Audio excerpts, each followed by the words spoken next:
कौन ब्रह्मा का पिता है, कौन विष्णु की मां, शंकर का दादा कौन है, हमको दे बता। ये जानने के लिए कृपया सुनिए जगत गुरु तत्वदर्शी संत रामपाल जी महाराज के अमृत वचन, सर्व पवित्र धर्मों के पवित्र शास्त्रों के आधार पर।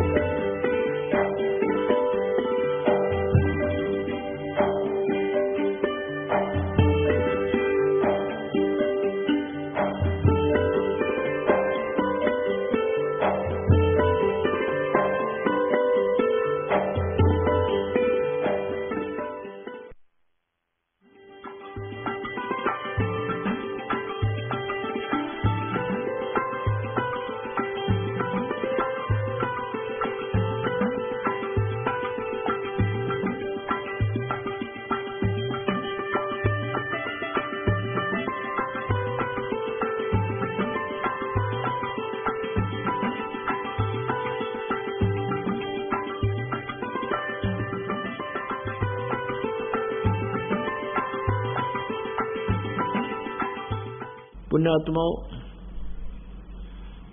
अब श्री कृष्ण जी अर्जुन पर तो डांट मार रहे हैं, धमका रहे हैं कि तू बड़ा श्रद्धाहीन है, तेरी बुद्धि अच्छी नहीं है, तूने याद क्यों नहीं रखा गीता जी के ज्ञान को। और स्वयं कह रहे हैं अब मुझे वो पूरा पूरा फिर याद नहीं आ सकता। कोई बात हुई है? पीछे से तो श्री कृष्ण जी ने कह का भी नहीं पता था कि गीता में मैंने बोला क्या है। पुण्यात्माओं, अब ये दास सत्संग कर रहा जिस विषय पर और आप सुन रहे हो, जो प्रथम बार इस ज्ञान को सुनेगा उसको 20% याद रहेगा मुश्किल से। और मैं वक्ता हूं, अपनी होश में बोल रहा हूं, तो मुझसे कभी सुन लेना, उसी समय सुना दूंगा, क्योंकि मैं अपने होश में बोल रहा हूं। और मैं आप मुझसे पूछो कि वो सुनाना वो विषय जो उस दिन सुनाया था, और मैं कहूं तुमने याद क्यों नहीं रखा, मुझे याद नहीं।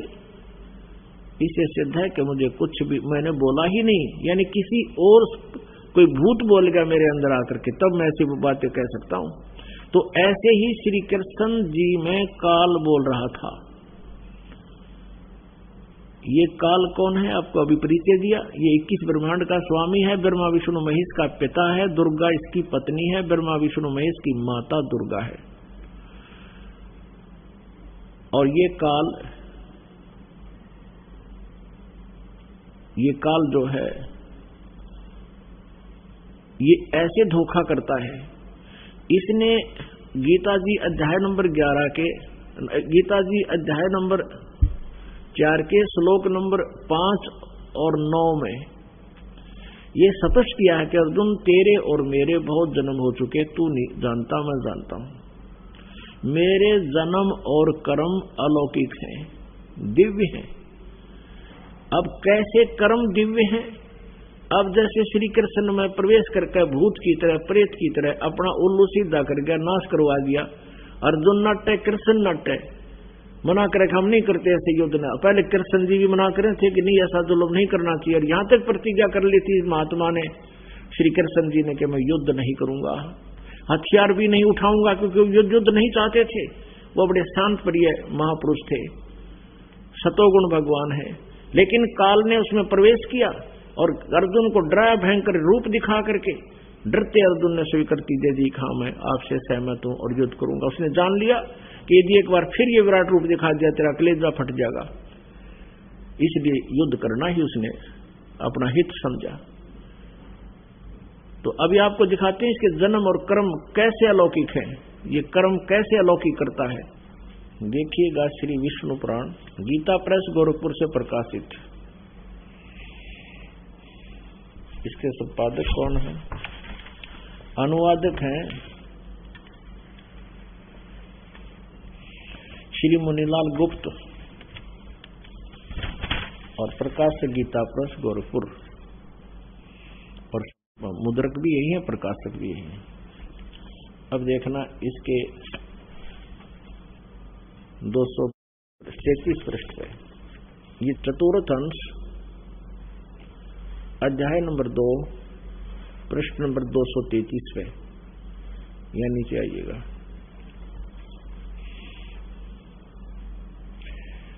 ये श्लोक नंबर 22 से लेकर 26 तक हम पढ़ेंगे। पूर्व काल में त्रेता युग में एक बार अतिशय भीषण देव असुर संग्राम हुआ, देवताओं और राक्षसों का युद्ध हुआ। उसमें महाबलवान दैत्यगण से पराजित हुए देवताओं ने भगवान विष्णु की आराधना की। अब इन देवताओं ने आराधना तक की विष्णु की, और आ गया युग काल विष्णु रूप धारण करके। ये कहता है चतुर्भुज रूप भी बड़ी मुश्किल से अपनी कृपा से किसी किसी को दिखाता हूं। तब आदि अनंत शून्य अशेष जगतपति पालक श्री नारायण ने देवताओं से प्रसन्न होकर कहा, आप लोगों का जो कुछ भी अभिष्ट है वह मैंने जान लिया है। उसके विषय में यह बात सुनिए। राज ऋषि ससाद का जो पुरंजय नामक पुत्र है, उस अक्षत्रिय श्रेष्ठ के शरीर में मैं अंश मात्र से अवश्य अवतीर्ण होकर, यानी भूत की तरह प्रवेश कर उन संपूर्ण दैत्यों का नाश करूंगा। अतः तुम लोग पुरंजय को दैत्यों के वध के लिए तैयार करो, यानी वहां पुरंजय को खड़ा कर लो युद्ध में, मैं उसमें प्रवेश करके सब न मार दूंगा। अब जैसे श्री कृष्ण में आकर युग काल प्रवेश कर गया और युद्ध करा दिया। कृष्ण जी तो नटे थे, और जब अर्जुन मना करने लगा तो श्री कृष्ण तो तुरंत कह देते, चल भाई बहुत अच्छा, नहीं लड़ते। तो उसमें युग काल प्रवेश कर गया श्री कृष्ण में, और वो अपना उल्लू सीधा करने के लिए उसको डरा धमका के और युद्ध करवा दिया। तो इस प्रकार ये कहता है कि मैं उनके अंश मात्र से राजर्षि ससाद का जो पुरंजय नामक पुत्र है, उस अक्षत्रिय श्रेष्ठ के शरीर में अंश मात्र से स्वयं अवतीर्ण होकर उसमें प्रवेश करके उन संपूर्ण दैत्यों का नाश करूंगा। अतः तुम लोग पुरंजय को दैत्यों के वध के लिए तैयार करो। और ये प्रमाण और कमाल का है 242 पृष्ठ पे। यही चतुर्थ अंश और अध्याय नंबर 3 और श्री विष्णु पुराण 242 पृष्ठ नीचे आइएगा। ये तीसरा अध्याय है।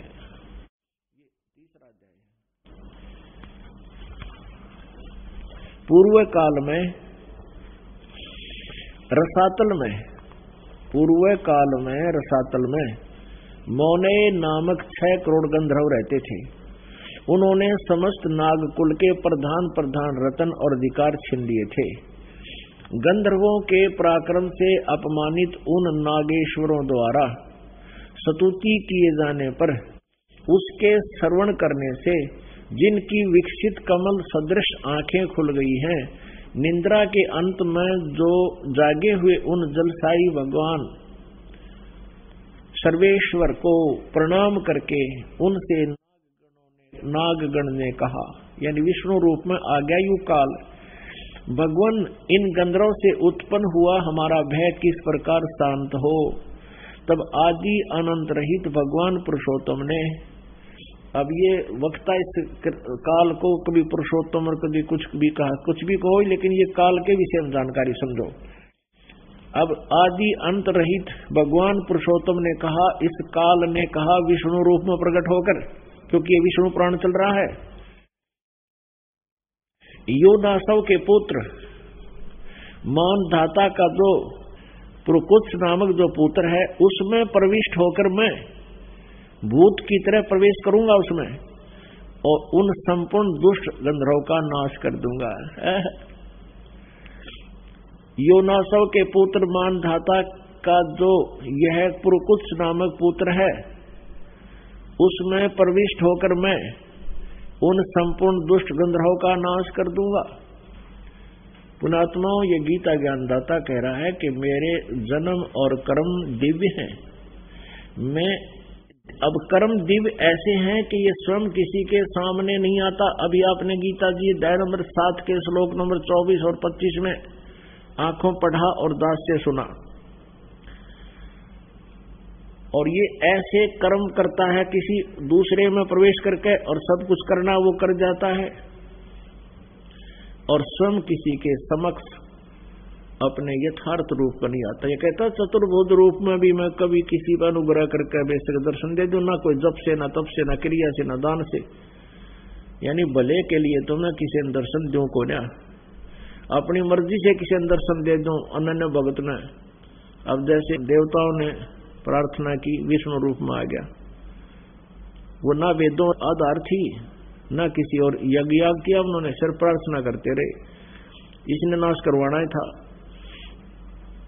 और करना ही था। तो पहले तो कहता है उसमें ससाद के पुत्र पुरंजय में प्रवेश करके राक्षस मार दिए, और इसमें पुरकुष्ट में प्रवेश होकर और उनका गंधर्व का नाश कर गया स्वयं प्रवेश करके। ऐसे कहता मेरे कर्म अलौकिक है, अद्भुत है, तुम नहीं जान सकते। अपनात्मा ये एक तत्व ज्ञान है। ये पवित्र श्रीमद् भगवद गीता लगभग 5000 वर्ष से पहले 5500 वर्ष के आसपास ये लिपिबद्ध की गई थी, और पवित्र हिंदू धर्म इसको शिरोधार्य मानता है और बहुत ही उत्तम शास्त्र है। लेकिन इसमें वास्तविकता क्या है ये नहीं परिचित थे, इसको नहीं जान सके। और पुण्यात्माओं अपने घर में औषधियों की बुक रखी है और वो बहुत ही अच्छी जानकारी है, लेकिन हम समझ नहीं सके। उसकी अक्वेशन उसका अलग से बना लिया, गलत उसको औषधियां तैयार करके हम विनाश को प्राप्त हो गए, रोग नाश नहीं हुआ।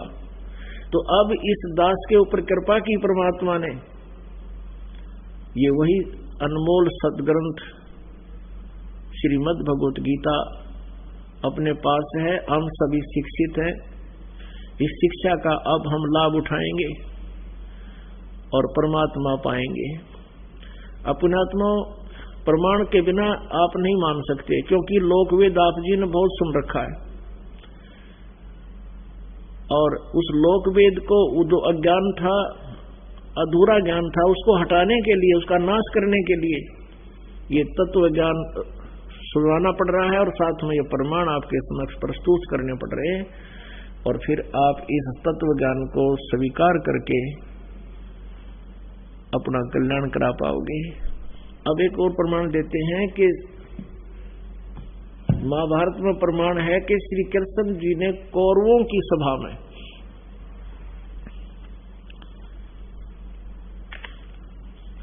अपना विराट रूप दिखाया था। तो इससे भी आपको प्रमाणित हो जाएगा। ये देखिएगा, संक्षिप्त महाभारत प्रथम खंड गीता प्रेस गोरखपुर से प्रकाशित है।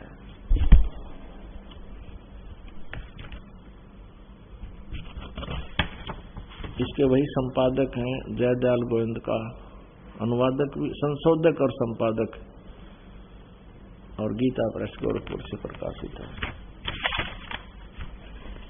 ये देखिएगा, गीता प्रेस गोरखपुर से प्रकाशित है और मुद्रित है।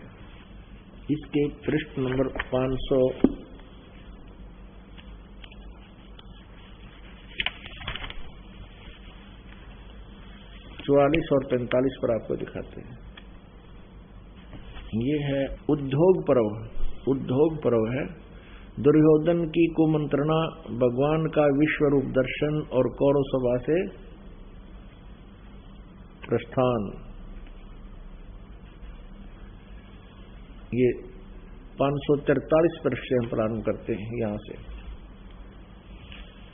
दुर्योधन की कुमंत्रणा, भगवान का विश्व रूप दर्शन यानी विराट रूप दिखाना, और कौरवों की सभा से प्रस्थान। ठीक है, हम अपने काम की चीज पढ़ लेंगे, ज्यादा अक्षर पढ़ना तो घर पे आपके अवश्य रखे होंगे। ये 544 पे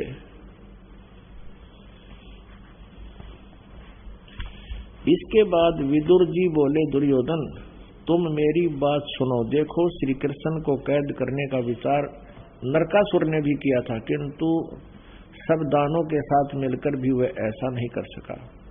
फिर तुम इन्हें अपने बलबूते पर पकड़ने का साहस कैसे करते हो?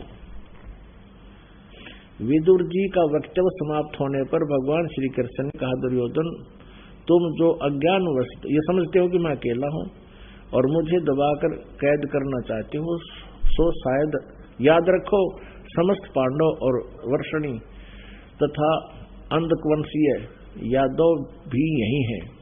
वे ही नहीं, आदित्य, रुद्र, वसु और समस्त महर्षिगण भी यही मौजूद हैं। ऐसा कहकर शत्रु दमन श्री कृष्ण ने अट्टहास किया। तब तुरंत ही उनके सब अंगों से बिजली सी कांति वाले अंगुष्ठा आकार सब देवता दिखाई देने लगे। उनके ललाट देश में ब्रह्मा, वक्षतल में रुद्र, भुजाओं में लोकपाल और मुख में अग्निदेव थे। आदित्य, शाद्य, वसु, अश्विनी कुमार आदि ये सब उनके शरीर से अभिन्न जान पड़ते थे। श्री कृष्ण के इस भयंकर रूप को देखकर सब राजाओं ने भयभीत होकर नेत्र मूंद लिए। केवल द्रोणाचार्य, भीष्म, विदुर, संजय और ऋषि लोग ही उसका दर्शन कर सके, क्योंकि भगवान ने उन्हें दिव्य दृष्टि दे दी थी। पुण्यात्माओं, अभी तक आप जिससे भी बात करते हो कि गीता जी का ज्ञान किसने बोला, तुरंत कह देते हैं, तपाक से कह देते हैं श्री कृष्ण जी ने बोला। इसमें कोई दो राय नहीं है। ये बिल्कुल अज्ञानी है, इनको क्या इनका पता नहीं किसी चीज का। अब गीता जी अध्याय नंबर 11 के श्लोक नंबर 47-48 में यदि श्री कृष्ण जी गीता बोल रहे होते, ये शब्द नहीं कहते कि अर्जुन ये मेरा वास्तविक विराट रूप आज से पहले, तेरे से पहले किसी ने कभी नहीं देखा, और न ही आगे ये किसी यज्ञ से, तप से, जप से, दान से, धर्म से, क्रिया से ये नहीं देखा जा सकता, ना वेदों में वर्णित विधि से भी नहीं देखा जा सकता। इति सिद्धम कि श्री गीता जी का ज्ञान नहीं बोला श्री कृष्ण भगवान, ये तो काल ने बोला। तो पुण्यात्माओं, ये जितने भी अपने हिंदू धर्म के ब्राह्मण, गुरु, ऋषि, महर्षि थे और वर्तमान में हैं, ये सभी अज्ञानी थे। ये धार्मिक टीचर कहलाते थे, लेकिन अपने सिलेबस से परिचित नहीं थे। तो ये जो टीचर अपने सिलेबस से परिचित नहीं है, अपने पाठ्यक्रम की पुस्तकों में लिखे विवरण से परिचित नहीं है, तो वो टीचर व्यर्थ है, वो ठीक नहीं, वो अध्यापक ठीक नहीं, वो विद्यार्थियों का नाशक है, उनके जीवन को व्यर्थ कर रहा है। ठीक ऐसा ही आचरण, ऐसा ही व्यवहार अभी तक के हिंदू गुरुओं का था रहा। अब इस दास पे कृपा की है परमेश्वर ने, इस यथार्थ ज्ञान को आपके समक्ष पहुंचाने की, और इसमें ये वही अज्ञानी गुरु लोग आपको भ्रमित करते रहते हैं कि रामपाल झूठ बोलता है। ऐसे ही परमेश्वर कबीर जी के साथ किया था इन लोगों ने। आज से 600 वर्ष पहले लगभग जो परमात्मा सन 1398 से 1518 तक यही लीला करके गए थे, ये तत्व ज्ञान समझाया करते थे, जो आज दास आपको बता रहा है और सभी सदग्रंथों में प्रमाणित है। उस समय के ब्राह्मण, गुरु, ऋषि जितने भी अपने रोजी रोटी चला रहे थे, वो परमात्मा से एकदम खिन्न हुए और पूरे समाज को भगवान का विरोधी बना दिया था कि कबीर तो अशिक्षित है, ये झूठा है, ब्रह्मा विष्णु महेश के विषय में ये गलत ऊटपटांग बातें करता है, ये वेदों और गीता और पुराणों से परिचित नहीं है, क्योंकि इसको अक्षर ज्ञान नहीं है, ये संस्कृत भाषा नहीं जानता है। तो उस समय तो हमारे जो पूर्वज थे, भोले भाले थे, अशिक्षित थे, उन्होंने इन चतुर लोगों की, इन गुरुओं की बातों को मान लिया कि कबीर जी शिक्षित नहीं है, इसलिए वेदों और गीता के ज्ञान से शायद अपरिचित ही होंगे। और ये गुरु लोग जो संस्कृत जानते हैं और सभी शास्त्र संस्कृत भाषा में लिपिबद्ध हैं, इसलिए इनकी दाल गली रही। ये संस्कृत बोलते रहे, जैसे गीता जी अध्याय नंबर 18 के श्लोक नंबर 66 को ये स्वयं बोलते तो हैं संस्कृत सही, अनुवाद करते हैं गलत। सर्वधर्मान परित्यज माम एकम शरणं व्रज अहम तवा सर्व पापेभ्यो मोक्षामि मा शुच। ये न्यों का नो संस्कृत तो ठीक बोल देते हैं, अनुवाद करते हैं कि तू सब कर्मों का आश्रय त्याग कर मुझ एक सर्वशक्तिमान शरण में आ। अरे वर्ज माने जाना होता, आना नहीं होता। ऐसे ही आप जीव भ्रमित कर रहे हैं। इन अज्ञानियों से आपने स्वयं निपटना है, इनसे दूर हटना है और यथार्थ ज्ञान को पहचानना है। इसका अर्थ बनता है, गीता ज्ञानदाता कहता है कि सर्व धर्मान परित्यज माम, मेरे सतर की जितनी भी साधनाएं हैं, धार्मिक क्रियाएं हैं जो तूने की हैं, जैसे वेदों में वर्णित ब्रह्म जो है, ओम नाम ब्रह्म का है, ओम नाम का जाप, 500 यज्ञ, दान, धर्म, ये तूने किए हैं, मेरे सतर के मुझ में छोड़ दे, फिर मैं तुझे यहां से मुक्त कर दूंगा अपनी कैद से, अपने जाल से। उसके बाद तू उस सर्वशक्तिमान की शरण में जा। एकम माने अद्वितीय है, जिसके समान कोई दूसरा ना हो, अर्थात उस समर्थ, उस परमेश्वर की शरण में जा जिसकी कृपा से तू परम शांति को तथा सनातन परम धाम को, यानी शाश्वतम स्थानम, सनातन परम धाम को प्राप्त हो जाएगा। इससे सीधा गीता ज्ञान दाता, जैसे गीता जी अध्याय नंबर 18 के श्लोक नंबर 62 में कहा कि अर्जुन तू सर्वभाव से उस परमेश्वर की शरण में जा जिसकी कृपा से तू परम शांति को और सनातन परम धाम को, यानी शाश्वतम स्थान को, यानी जहां जाने के बाद फिर कभी मृत्यु नहीं होती, उसको प्राप्त हो जाएगा। उसी को सेकंड किया गीता जी अध्याय नंबर 18 के श्लोक नंबर 66 में कि उसकी शरण में जाना है तो सर्वधर्मान परित्यज माम एकम शरणम व्रज, मेरे सतर के सभी पूजाओं को त्याग कर तू केवल उस एक सर्वशक्तिमान की शरण में चला जा। व्रज माने जाना होता है, आना नहीं होता। फिर कहता तब मैं तुझे अहम तवा सर्व पापे भय मोक्षामि मासुच, फिर मैं तुझे अपने जो मेरे लोक में तुझे दंड भोगने पड़ते थे, कुत्ता गधा सुअर बनकर, क्योंकि हम क्या करते थे, हम क्या करते रहे, ओम नाम के जाप की जो भी साधना कमाई, जो भक्ति शक्ति बनती थी, और यज्ञ धर्म आदि जो हम करते थे, हम स्वर्ग में या ब्रह्मलोक में जाकर उसको नष्ट कर देते थे। हमारे ऊपर ये पापों का दंड ज्यों का तो रह जाता था और हम फिर कुत्ते गधे सुअर बनकर यहाँ कष्ट उठाते रहते थे। अब ये कह रहा है कि मेरे सतर की जो तूने साधनाएं की हो मुझे छोड़ दे, फिर मैं तुझे मुक्त कर दूंगा। मेरे लोक में तू रहा है और इसका किराया दे मुझको, तो उसका ये किराया है, इसका ये भाड़ा है, इसके होटल का ये बिल हम चुकता कर देंगे, फिर हमें बंधक नहीं रखेगा ये। तो फिर हम अपने भगवान के पास सतलोक में चले जाएंगे, जहां जाने के बाद फिर कभी मृत्यु नहीं होती, वहां सदा युवा शरीर रहता है। ऐसी ही सृष्टि है। अपने आत्माओं, अभी तक श्री कृष्ण जी को ये भोले श्रद्धालु और इनके गुरु क्या बता रहे हैं कि ये अखिल ब्रह्मांड का नायक है, यानी सब ब्रह्मांडों का स्वामी है। और फिर ये भी कहते हैं कि ये श्री कृष्ण विष्णु जी ही स्वयं है। और फिर ये भी कहते हैं ये कि रजगुण ब्रह्मा जी है, सतगुण विष्णु जी है, तमगुण शिव जी है। इनके ज्ञान का कोई आधार नहीं। एक तरफ तो कहते हैं कि अखिल ब्रह्मांड का स्वामी, जगत गुरु, परमेश्वर, सबका मालिक, पूर्ण अवतार। और फिर किसी ने प्रश्न किया, क्या ब्रह्मा विष्णु महेश जी की मृत्यु होती है? तो चतुर्लोक गुरु उत्तर देते हैं, मृत्यु तो नहीं कह सकते, इतना अवश्य है कि ये तीनों देवता जब सर्ग समाप्त होता है, ये विराट परमात्मा में विलीन हो जाते हैं, फिर सर्ग प्रारंभ होता है, ये फिर प्रकट हो जाती है। अब ये और क्या हो गया फिर? या जन्म मृत्यु नहीं हुई?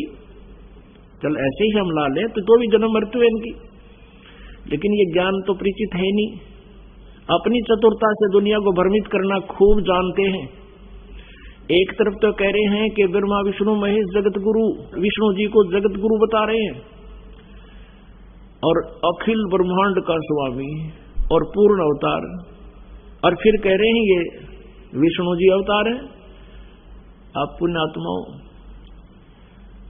श्री कृष्ण अर्थात विष्णु जी जगत गुरु, क्योंकि ये मानते रहे कि गीता जी का ज्ञान श्री कृष्ण जी ने दिया और गीता जी का ज्ञान बहुत ही अद्वितीय है, लेकिन श्री कृष्ण जी ने अर्थात विष्णु जी ने, विष्णु जी कहो चाहे श्री कृष्ण जी कहो, गीता जी का ज्ञान नहीं दिया। श्री विष्णु जी को तो कैख है भी नहीं पता अध्यात्म ज्ञान का, ना वेदों का, अर्थात श्री कृष्ण जी को तो कैख का भी नहीं पता, न गीता जी का न वेदों का। अब ये बातें जो आप जी के गले नहीं उतर पा रही थी अब उतरेंगी, क्योंकि आप शिक्षित हैं और प्रमाण हमारे साथ है, सदग्रंथ हमारे पास है, आराम से हम समझेंगे। अब सबसे पहले तो ये कंसेप्ट क्लियर करते हैं कि श्री कृष्ण जी इज विष्णु, श्री कृष्ण ही विष्णु था, यानी जो श्री कृष्ण रूप में विष्णु ही आए थे। ये देखिएगा मार्कंडेय पुराण, मार्कंडेय पुराण गीता प्रेस गोरखपुर से प्रकाशित है।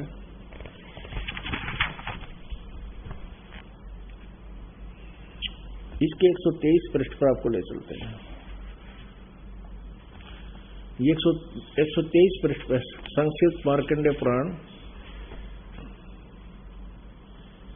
एक ही परमात्मा के त्रिविध रूप ब्रह्मा जी की आयु आदि का मान व सृष्टि का संक्षिप्त वर्णन 123 पृष्ठ पर। यहाँ देखिए सारा कुछ बता करके क्रोष्टुकी ने कहा, भगवान ये बताए जा रहे हैं यहाँ सारा इस पर 123 पृष्ठ। इस तरह स्वयंभू परमात्मा की 3 अवस्थाएं होती हैं, रजोगुण प्रधान ब्रह्मा, तमोगुण प्रधान रुद्र और सतोगुण प्रधान विश्वपालक विष्णु है।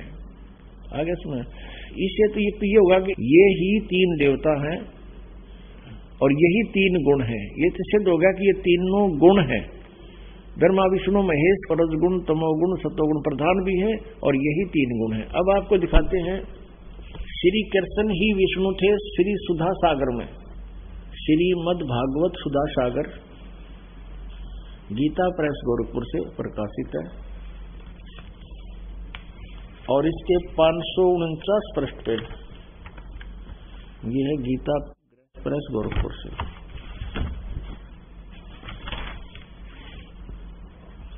प्रकाशक में मुद्रक है गीता प्रेस गोरखपुर, गोविंद भवन कार्यालय कोलकाता का संस्थान। इसके 549 पे आपको ले चलते हैं। 549 पृष्ठ पे 10वें स्कंध अध्याय 3, जिसमें भगवान के आविर्भाव का अवसर आया, जन्म का अवसर आया, और आविर्भाव माने जन्म। स्वर्ग में देवताओं की दुंदुभियां अपने आप बज उठी। उसी समय सबके हृदय में विराजमान भगवान विष्णु देव रूपिणी देवकी के गर्भ से प्रकट हुए, जन्म लिया। विष्णु जी ही श्री कृष्ण रूप में प्रकट हुए। अभी हमने सिर्फ इतना ही लेना है कि श्री विष्णु ही देवकी के गर्भ में प्रकट हुए, श्री कृष्ण ही विष्णु है।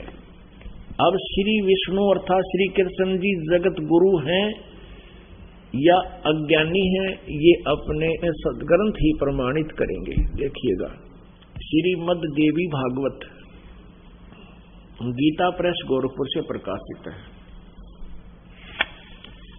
श्रीमद् देवी भागवत संक्षिप्त सचित्र मोटा टाइप हिंदी, केवल हिंदी, संपादक हनुमान प्रसाद पोदार, चिमनलाल गोस्वामी। प्रकाशक एवं मुद्रक है गीता प्रेस गोरखपुर, गोविंद भवन कार्यालय कोलकाता का संस्थान।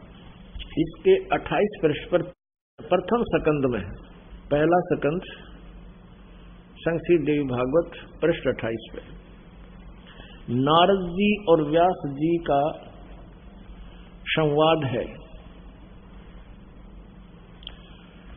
नारद जी ने कहा, महाभाग व्यास जी, तुम इस विषय में जो पूछ रहे हो ठीक यही प्रश्न मेरे पिताजी ने यानी ब्रह्मा जी ने भगवान श्री हरि से अर्थात विष्णु जी से किया था। अब विष्णु जी समझो चाहे श्री कृष्ण जी, देवा अधिदेव भगवान जगत के स्वामी हैं, लक्ष्मी जी उनकी सेवा में उपस्थित रहती हैं। दिव्य कौस्तुमणि उनकी शोभा बढ़ाती है। वे शंख चक्र गदा लिए रहते हैं, पीताम्बर धारण करते हैं। 4 भुजाएं हैं, वक्ष तल पर श्री वत्स का चिन्ह चमकता रहता है। वे चराचर जगत के आश्रय दाता हैं और जगत गुरु एवं देवताओं के भी देवता हैं। यह भूल सभी का पड़ रही है। श्री कृष्ण अर्थात विष्णु जी को जगत गुरु कह रहे हैं। ऐसे जगत प्रभु भगवान श्री हरि महान तप कर रहे थे, उनकी समाधि लगी थी। ये महान तप करना भी काल प्रेरणा ही है, वेदों और गीता में नहीं है। यह देखकर मेरे पिता ब्रह्मा जी को बड़ा आश्चर्य हुआ।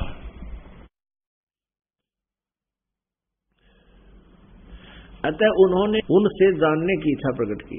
ब्रह्मा जी ने पूछा, प्रभु आप देवताओं के अध्यक्ष, जगत के स्वामी, भूत भविष्य एवं वर्तमान सभी जीवों के एकमात्र शासक हैं।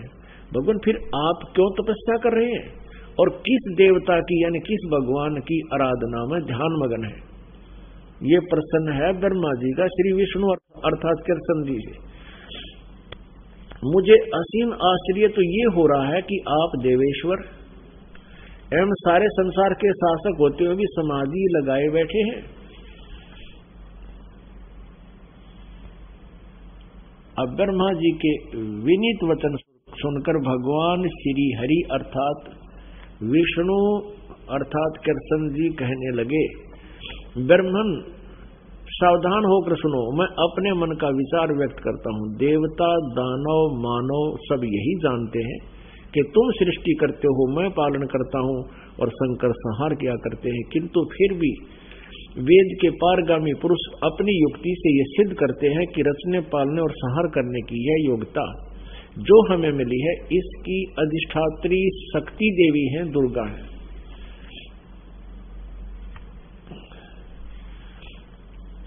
वे कहते हैं कि संसार की सृष्टि करने के लिए तुम में राजसी शक्ति का संचार हुआ है, मुझे सात्विक शक्ति मिली है और रुद्र में तामसी शक्ति का आविर्भाव हुआ है। इससे भी ये भी सिद्ध होगा कि रजगुण ब्रह्मा जी, सतगुण विष्णु जी, तमगुण शिव जी हैं। उस शक्ति के अभाव से तुम इस संसार की सृष्टि नहीं कर सकते। यहाँ देखिए, सुवर्त प्रत्यक्ष और प्रोक्ष दोनों उदाहरण में तुम्हारे सामने रखता हूँ, सुनो। यह निश्चित है कि उस शक्ति के अधीन होकर ही मैं प्रलय काल में इस शेष नाग की सैया पर सोता और सृष्टि करने का अवसर आते ही जाग जाता हूँ। मैं सदा तप करने में लगा रहता हूँ। उस शक्ति के शासन से कभी मुक्त नहीं रह सकता। कभी अवसर मिला तो लक्ष्मी के साथ सुख पूर्वक समय बिताने का सौभाग्य प्राप्त होता है। मैं कभी तो दानों के साथ युद्ध करता हूँ। आखिर जगत को भय पहुंचाने वाले दैत्यों के विकराल शरीरों को शांत करना मेरा परम कर्तव्य हो जाता है। और यहाँ कमाल कर दिया, निष्कर्ष दे दिया भगवान विष्णु अर्थात श्री कृष्ण जी ने, मुझे सब प्रकार से शक्ति यानी दुर्गा के अधीन होकर रहना पड़ता है। उन्हीं भगवती शक्ति का निरंतर ध्यान किया करता हूँ, यानी उसी की पूजा करता हूँ, दुर्गा की। विष्णु जी अर्थात कृष्ण जी कह रहे हैं, ब्रह्मा जी मेरी जानकारी में, मेरे आध्यात्मिक ज्ञान के अनुसार इन भगवती शक्ति से बढ़कर दूसरे कोई देवता नहीं, यानी इससे बड़ा कोई भगवान प्रभु नहीं। अपने आत्मा इससे स्पष्ट हो गया कि श्री कृष्ण जी अर्थात श्री विष्णु जी जगत गुरु नहीं थे। इनको वेदों के बारे में कह का भी ज्ञान नहीं था, अध्यात्म ज्ञान से बिल्कुल परिचित नहीं थे। अब श्री कृष्ण जी अर्थात विष्णु जी कह रहे हैं कि मेरे आध्यात्मिक नॉलेज में, आध्यात्मिक ज्ञान के अनुसार जितना मुझे पता है, मेरी जानकारी में दुर्गा से ऊपर कोई भगवान नहीं। और दुर्गा क्या कह रही है, इसी देवी पुराण के 7वें स्कंद में 562 पृष्ठ पर देखिएगा। ये 7वां स्कंद और संक्षिप्त देवी भागवत 562 पृष्ठ। देवी के द्वारा हिमालय को ज्ञानोपदेश और ब्रह्म स्वरूप का वर्णन।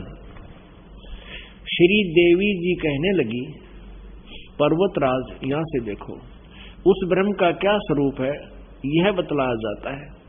जो प्रकाश रूप सबके अत्यंत समीप में स्थित हृदय रूप गुहा में स्थित होने के कारण गुहाचर नाम से प्रसिद्ध और महान पद अर्थात परम प्राप्य है। वह समस्त प्रजा के ज्ञान से परे है, अर्थात किसी की बुद्धि में आने वाला नहीं है, यह तुम जानो।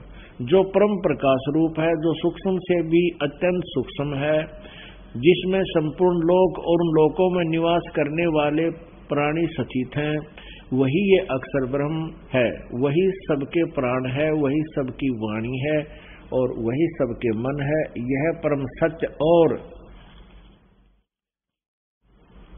अमृत अविनाशी तत्व है। सौम्य उस वेदने योग्य लक्ष्य का तुम वेदन करो, मन लगाकर उसमें तन्मय हो जाओ। सौम्य उपनिषद में कथित महान अस्त्र रूप धनुष लेकर उस पर उपासना द्वारा तीक्ष्ण किया हुआ बाण संधान करो और फिर भावानुगत चित्त के द्वारा उस बाण को खींचकर उस अक्षर रूप ब्रह्म को ही लक्ष्य बनाकर वेदन करो। अब क्या कह रही है दुर्गा कि उस ब्रह्म की पूजा करो। अब ये बोल तो रही अक्षर पुरुष यानी पूर्ण परमात्मा का की तरफ, और नाम बता रही है ब्रह्म का। प्रणव यानी ओम धनुष है, जीवात्मा बाण है और ब्रह्म को उसका लक्ष्य कहा जाता है। यानी ओम नाम जप ब्रह्म को पाने का उद्देश्य रख। सीधी सी बात। आगे देखिए। अब दुर्गा कहती है मेरी पूजाएं भी नहीं करनी, सब बातें छोड़ दो, उस एकमात्र परमात्मा को ही जाने, दूसरी सब बातों को छोड़ दे। यही अमृत रूप परमात्मा के पास पहुंचाने का वाला पुल है। संसार सागर से पार होकर अमृत स्वरूप परमात्मा को प्राप्त कराने का यही सुलभ साधन है। जिस प्रकार रथ के चक्कर में लगे आ रहे हैं, यहां देखो, इस आत्मा का गीता दुर्गा कहती है सब बातें छोड़ दे, मेरी पूजा भी नहीं करनी। इस आत्मा का ओम के जप के साथ ध्यान करो, या परमात्मा लिखना चाहिए ना। इससे अज्ञान में अंधकार से सर्वथा परे और संसार सागर से उस पार जो ब्रह्म है, ओम का जाप कर ब्रह्म को प्राप्त हो जाओगे, तुम्हारा कल्याण हो। और यहाँ कमाल, वो कहाँ रहता है ब्रह्म? ओम नाम के जाप से तुम कहाँ जाओगे? वह यह सबका आत्मा ब्रह्म, ब्रह्मलोक रूप दिव्य आकाश में स्थित है। ऊपर ब्रह्मलोक में रहता है ये ब्रह्म, और उसका ओम नाम है, उसकी जाप करोगे वो वहां ऊपर रहता है, उसको प्राप्त हो जाओगे, ब्रह्मलोक में चले जाओगे। अब पुण्य आत्माओं, आज हम शिक्षित हैं, शिक्षा का यदि कोई लाभ है, कोई गुण है, तो ये अनमोल गुण है कि हम परमात्मा को पहचान सकेंगे। हम परमात्मा की परिभाषा को स्वयं समझेंगे और देखेंगे उनके इतिहास में, और फिर हम परमात्मा को पहचान लेंगे। श्री विष्णु जी अर्थात कृष्ण जी कह रहे हैं कि मैं तो दुर्गा से ऊपर कोई परमात्मा नहीं जानता, मुझे पता नहीं। दुर्गा कह रही है कि ओम नाम जाप करो, ब्रह्म की साधना करो, ब्रह्म को प्राप्त करने का प्रयत्न करो और सब बातें छोड़ दो, यानी मेरी पूजा भी नहीं करनी। और दुर्गा ब्रह्म को फाइनल मान रही है। अब ब्रह्म क्या कहता है? श्रीमद् भगवत गीता में ये ब्रह्म अर्थात सरपुरुष कहो, इसे काल कहो, ये काल बोल रहा है किस ब्रह्मांड का स्वामी, ब्रह्मा विष्णु महेश का पिता, दुर्गा का पति। श्रीमद् भगवत गीता को ये काल बोल रहा है, ब्रह्म बोल रहा है, श्री कृष्ण में प्रवेश करके ये प्रमाणित हो चुका है आपके समक्ष। अब वो क्या कह रहा है?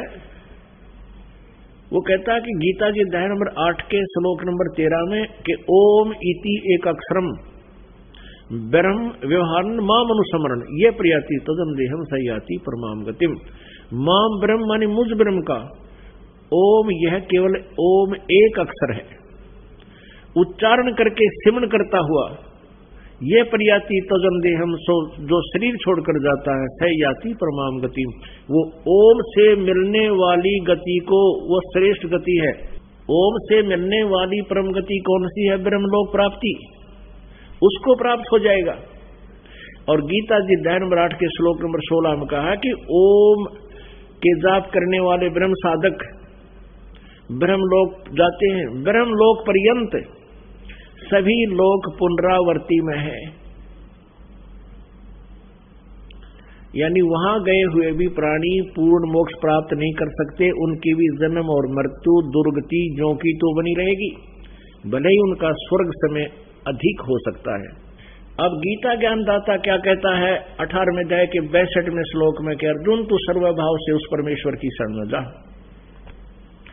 उसकी कृपा से ही तो परम शांति और शाश्वतम स्थानम, सनातन परम धाम, सदा रहने वाला लोक जो कभी नाश में नहीं आता, और वहां गए हुए प्राणी कभी लौटकर वापस संसार में नहीं आते, उसको प्राप्त कर लेगा।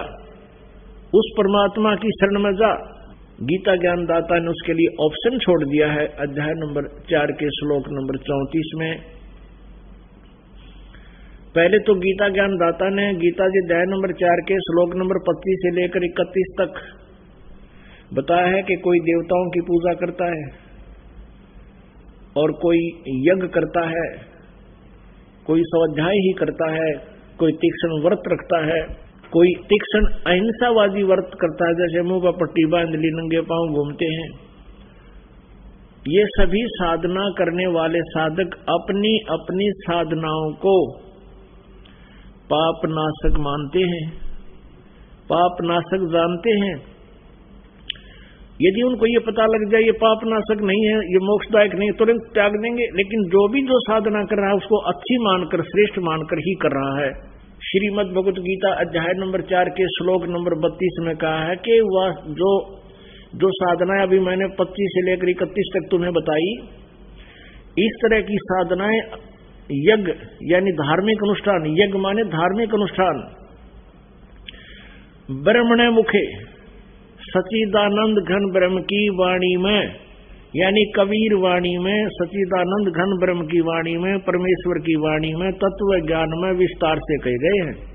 उनको जानने के बाद फिर पूर्ण रूप से सभी पापों के कर्मों के बंधन से मुक्त हो जाएगा। यहाँ अनुवादकर्ताओं ने, गीता अनुवादकों ने अनर्थ कर रखा है। यहाँ ब्रह्मणे मुखे का अर्थ कर दिया वेद की वाणी। नहीं, वेद की वाणी तो काल बोल ही रहा है, और वेद में लिखा यजुर्वेद अध्याय नंबर 40 के श्लोक नंबर 10 से लेकर 13 में कि वेद ज्ञानदाता भी ब्रह्म ही है, क्योंकि इसने ये चारों वेद जो परमात्मा ने दिए थे वो अपने पुत्र ब्रह्मा को दिए हैं। इसमें स्वयं ये बीच में वक्ता भी बना है। ये कहता है कि उस परमात्मा के बारे में कोई संभवात माने जन्म लेने वाला, कोई असंभवात जो जन्म नहीं लेता, निराकार बताते हैं। उसके विषय में भी तत्वदर्शी संतों से पूछो, वही वास्तविकता बताएंगे। परमात्मा साकार है व निराकार। और यजुर्वेद अध्याय नंबर 40 के श्लोक नंबर 10 से लेकर 13 में ये भी स्पष्ट किया है। वेद ज्ञानदाता कहता है कि किसी ने अक्षर ज्ञान हो गया वो तो विद्वान कहलाता है, जिसको अक्षर ज्ञान नहीं उसको अविद्वान कह देते हैं। विद्वान और अविद्वान की परिभाषा भी वो तत्वदर्शी संत बताएगा, उसे सुनो। पुण्यात्माओं, परमात्मा पूर्ण ब्रह्म कबीर देव जी स्वयं परमेश्वर थे। वो संस्कृत भाषा से जानबूझकर अपरिचित सिद्ध क्या करते थे ना, वो तो सब भाषाओं को जानते हैं। इसलिए उन्होंने उसको ये राज रखा था कि कहीं आने वाले समय में जो अब परमात्मा ने ये खोलना था भेद, ये अज्ञान नहीं, ये टांग ना अड़ा दें कि कबीर जी भी शिक्षित थे, इन्होंने वेदों को, गीता को पढ़ लिया होगा। नहीं, तो कहने का भाव ये है कि ये कबीर परमेश्वर 600 वर्ष पहले यही ज्ञान दिया करते थे। उन्हीं का दिया हुआ ज्ञान दास आज आपके समस्त कर रहा है। तो ये ज्ञानी कहा करते थे वो तो अविद्वान है, उसको संस्कृत भाषा नहीं आती, और सारे समाज ने मान लिया था कि कबीर अविद्वान है। वेद कह रहे हैं ये परिभाषा विद्वान और अविद्वान की नहीं होती। एक अक्षर ज्ञान को सीख ले, जैसे किसी ना संस्कृत भाषा आती है वो इंग्लिश में अविद्वान है, वो पंजाबी में अविद्वान है। एक संस्कृत भाषा के जान लेने से विद्वान और अविद्वान नहीं होता। विद्वान वो होता है जो परमात्मा के तत्व ज्ञान से परिचित है, और वो परमेश्वर कबीर जी थे वो विद्वान। तो कहने का भाव ये है कि वेद भी ऑप्शन छोड़ दिया वेदों ने भी कि उस तत्व ज्ञान को तो कोई तत्वदर्शी संत बताएगा। अगर यहां कोई कहे, गीता जी अध्याय नंबर 4 के श्लोक नंबर 32 में इन्होंने ब्रह्मणे मुखे का अर्थ वेद की वाणी लिख दिया, पर प्रथम तो ब्रह्म माने वेद नहीं होता। इन्होंने तत्व ज्ञान से अपरिचित होकर के ऐसे अनर्थ किए हैं। ब्रह्म तो समझो परमात्मा है, वेद उसका विधान है। राजा का अर्थ विधान संविधान नहीं किया जा सकता। अगर कोई करता है तो वो उस उल्लेख से परिचित नहीं, उसमें लेखक बताना क्या चाहता है। तो गीता जी अध्याय नंबर 4 के श्लोक नंबर 32 में ब्रह्मणे मुखे का अर्थ इन्होंने अनर्थ कर दिया, वेद की वाणी लिख दिया। यहां लिखना था सचिदानंद घन ब्रह्म की वाणी, जबकि 17वें अध्याय के 23वें श्लोक में यही ब्रह्मणे शब्द है। ओम तत्सत इति निर्देश है, ब्रह्मणे त्रिविध समर्थ है। उसमें ब्रह्मणे का अर्थ वहां ठीक किया इन्होंने, सचिदानंद घन ब्रह्म के पाने का, सचिदानंद घन ब्रह्म का ओम तत्सत, ये 3 मंत्र के जाप का निर्देश है। या त्रिविध समर्थ, ये 3 प्रकार से इसका सेवन होता है। अब यहां ओम तो ब्रह्म का, और तत् ये अक्षर ब्रह्म का, और सत ये परम अक्षर ब्रह्म का। यानी तत् और सत ये दोनों सांकेतिक शब्द हैं। ये दास बताओगा, और किसी के पास इस पृथ्वी पर इस 21 ब्रह्मांड में ये ओम तत्सत का वास्तविक ज्ञान नहीं है। ओम तो सीधा ब्रह्म का, तत् ये पर ब्रह्म का। इसको अक्षर पुरुष भी कहते हैं। गीता जी अध्याय नंबर 15 के श्लोक नंबर 16 में क्षर पुरुष और अक्षर पुरुष ये दोनों 2 भगवान बताए हैं। और 17वें में कहा कि इन दोनों से अन्य कोई श्रेष्ठ परमात्मा है, वही वास्तव में अविनाशी है, वही पूर्ण परमात्मा है, वो सबका धारण पोषण वही करता है, सबका मालिक, कुल का वो मूल रूप परमात्मा वही है, वो परम अक्षर ब्रह्म है। तो ये ओम तो इस सरपुरुष का यानी ब्रह्म का जाप है, काल का, जो स्वयं भी स्वीकार कर रहा गीता जी अध्याय नंबर 8 के श्लोक नंबर 13 में। और तत् और सत, तत् ये परब्रह्म का है, ये गुप्त है, ये दास बताएगा।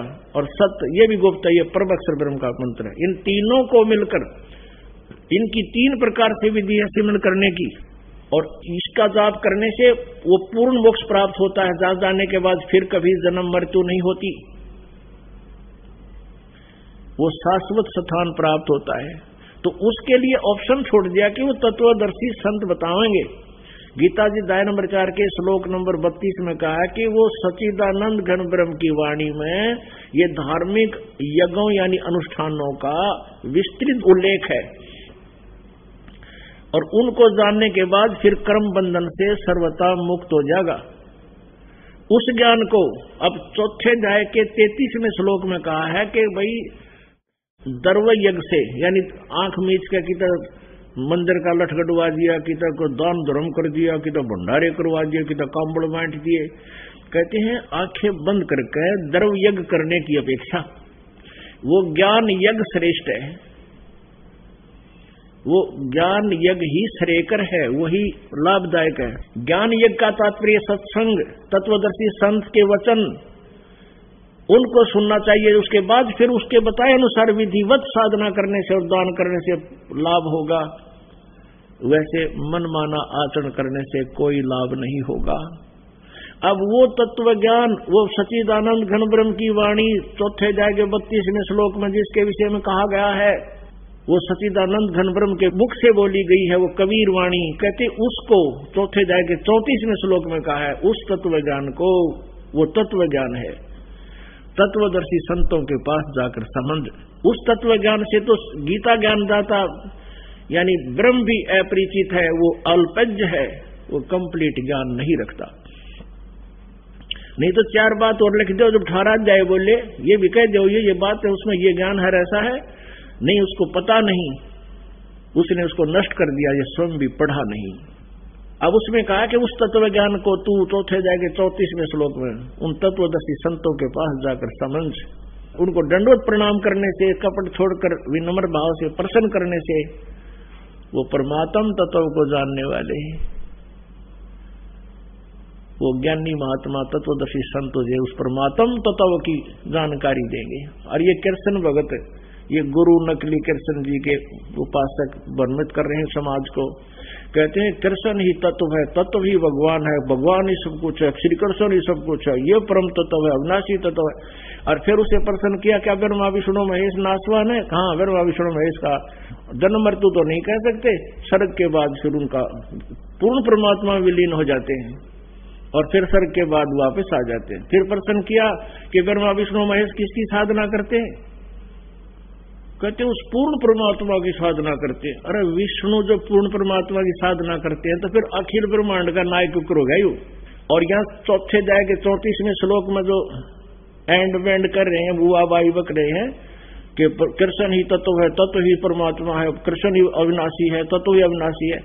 परमात्मा कहते हैं सटदल उआ बाई बकदा, ये उआ बाई बकते इनको कोई ज्ञान नहीं है, भ्रमित करें, पूरे मानव समाज को बर्बाद करें। तो पुण्यात्माओं, इस प्रकार हमने परमात्मा सच्चिदानंद घन ब्रह्म की वाणी को, जो उन्होंने स्वयं आकर के कबीर देव रूप में, धानक कबीर रूप में, दुल्हा कबीर रूप में बनारस में बोली, धर्मदास साहेब जी ने, उनकी प्यारी आत्मा ने, जिनको परमात्मा मिले थे, उन्होंने लिपिबद्ध किया। उसके अंदर ये विशेष रहस्य और सब ज्ञान प्रमाणित है। सब प्रकार के यज्ञ कौन से करने चाहिए, कौन से ना करने चाहिए और कौन सी साधना सही है, वो सब स्पष्ट लिखा हुआ है। आज इस दास के पास वो सब मसाला उपलब्ध है, वो जड़ी उपलब्ध है जिससे जन्म और मृत्यु का रोग कटेगा और सदा हम सतलोक में जाकर सुखी रहेंगे। उसको प्राप्त करो, अपना कल्याण कराओ। बोलो सतगुरुदेव। परम पिता परमात्मा पूर्ण ब्रह्म, परम अक्षर ब्रह्म, सारी सृष्टि के रचनहार कबीर देव जी हैं, कबीर साहब हैं, कबीर परमेश्वर हैं।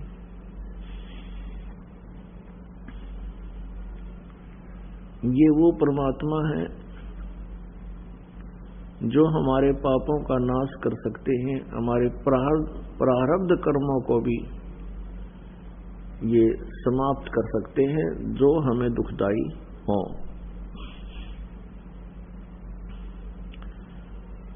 पुण्य कर्मों से प्राणी को सुख होता है, पाप कर्मों से दुख होता है, कष्ट होता है, संकट आते हैं।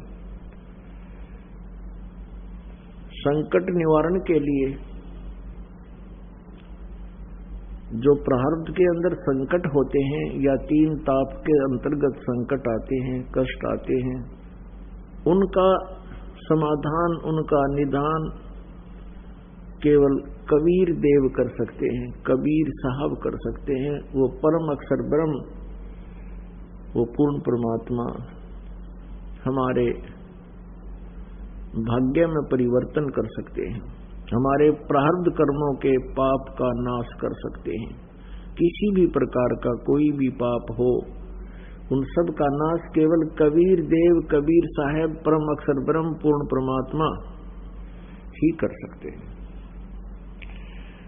यही परमात्मा परमेश्वर अपने सनातन परम धाम से गति करके सत्यलोक से चलकर यहाँ आते हैं और यहाँ काल ने अपने नकली गुरुओं द्वारा अपने तक अज्ञान से सीमित कर रखे उन ऋषियों में, ऋषियों द्वारा पूरे मानव समाज को तत्व ज्ञान से अपरिचित रखा हुआ होता है और लोक वेद पर आधारित किया हुआ होता है। आज सुबह भी यही बताया था कि काल भगवान को, जो यहाँ 21 ब्रह्मांड का स्वामी है, इसने भयंकर गलती की थी सतलोक में, जिस कारण से इसको श्राप लगा हुआ है। 1 लाख मानव शरीरधारी प्राणियों का नित आहार करता है। उसके लिए इसने अपने 3 पुत्रों को यहाँ का प्रबंधक बना रखा है, एक विभागीय मंत्री बना रखा है और तीनों पुत्रों को एक गुण युक्त किया हुआ है। श्री ब्रह्मा जी इस काल भगवान के ये ज्येष्ठ पुत्र हैं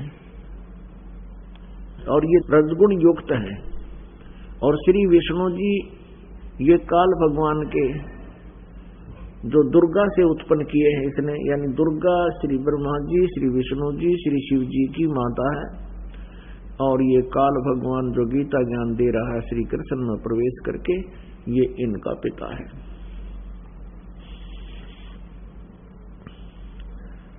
इसने अपने आहार के लिए हम सभी को यहाँ मिसगाइड करके, भ्रमित करके, हमें विवश करके यहाँ रोके हुए है, और हमें विवश करके ही यहाँ सब क्रियाएं हमसे करवा रहा ये काल भगवान।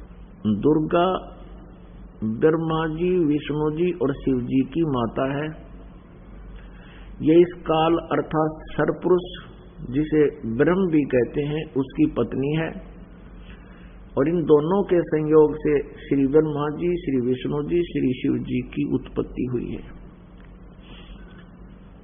इस काल भगवान ने अपने आहार के लिए इन तीनों को एक एक गुण युक्त कर रखा है,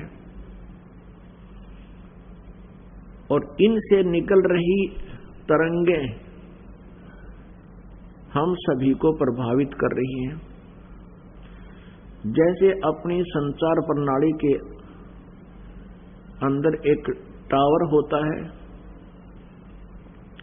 वो टावर एक स्थान पर होता है और उससे निकल रही तरंगें, उसकी जितनी भी रेंज है उसमें प्रभाव डाल रही हैं, और मोबाइल फोन उससे क्रियावान है। ठीक इसी प्रकार ये तीनों श्री ब्रह्मा जी रजगुण, श्री विष्णु जी सतगुण, श्री शिव जी तमगुण, ये तीनों देवता, ये काल के पुत्र, दुर्गा के पुत्र, अपने अपने लोकों में वहां रहते हैं। ब्रह्मा जी ब्रह्मालोक में, विष्णु जी विष्णुलोक में, शिव जी शिवलोक में।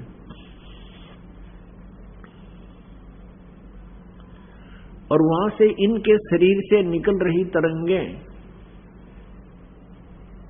इन तीन लोक के प्राणियों को प्रभावित कर रही है। पृथ्वी लोक, स्वर्ग लोक जिसे इंद्र का लोक भी कहते हैं, और नीचे पाताल लोक, इन तीन लोकों के प्राणियों को ये प्रभावित करते हैं, जिस कारण से रजोगुण से प्रभावित होकर के सभी प्राणी संतानों उत्पत्ति करते हैं। ये जीव के बस की बात नहीं। इन गुणों में इतनी प्रबल पावर है, इतनी प्रबल शक्ति है कि जीव इनसे अछूता नहीं रह सकता, इन पर कंट्रोल नहीं कर सकता, जिस कारण से सभी प्राणी संतानों उत्पत्ति करते हैं। ये विवश है। उसके बाद फिर यहाँ की जो सुख सुविधाएं की आवश्यकता है महसूस करता है, फिर ठाठ बाट यहाँ के ढूंढता है। ये भी रजोगुण से प्रभावित होकर ही ये प्राणी करता है। जो श्री ब्रह्मा जी रजोगुण के कारण है उसका प्रभाव है। दूसरा श्री विष्णु जी सतगुण है, और श्री विष्णु जी से निकल रही तरंगें हम सभी को यहां एक दूसरे में मोह पैदा करते हैं। संतान में मोह, संपत्ति में मोह, मित्र प्यारों में ममता, ये जीव के बस की बात नहीं। इसको सतीथि कहते हैं। और जो संतानों उत्पत्ति ब्रह्मा जी के रजोगुण से हो रही है उसको ये सृष्टि कहते हैं, कि ब्रह्मा सृष्टि करता है और विष्णु सतीथि करता है, और शिव जी का अंडरस्टूड है वो तो संहार करते हैं, वो तमोगुण युक्त है।